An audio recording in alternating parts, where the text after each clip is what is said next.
আজি আমাৰ review meeting আছিলে কোকৰাঝাৰ ডিভিজন হিচাপে PWD ৰডছ আৰু বিল্ডিঙৰ 24-25 আৰু 25-26ত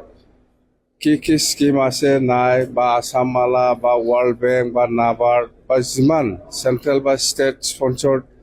যিবিলাক প্ৰজেক্ট আছে ইয়াৰ ওপৰত আমি ৰিভিউ লৈছে ডিটেইলছ আমাৰ কিছুমান প্ৰগ্ৰেছ হৈছে কিছুমান 100% কিছুমান আণ্ডাৰ প্ৰচেছ এনেকুৱা আছে যেনক আমি ডিভিজনৰ ইঞ্জিনিয়াৰসকলক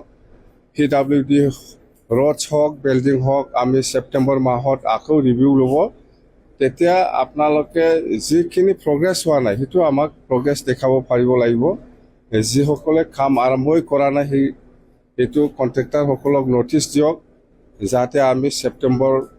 যিটো আকৌ ৰিভিউ মিটিং হ'ব ইয়াত আমি যাতে ডিটেইলছ পাই যিখিনি 100% হৈ গ'ল এইটোতো হৈ গ'ল কিন্তু বহুত বাকী আছে এতিয়াও ৰডছ আৰু বিল্ডিঙত কিছুমান কাম আৰম্ভই হোৱা নাই যেন হওক ইয়াৰ পিছত আমাৰ ফাইনেন্স কমিশ্যন গভৰ্ণমেণ্ট অফ ইণ্ডিয়াৰ 6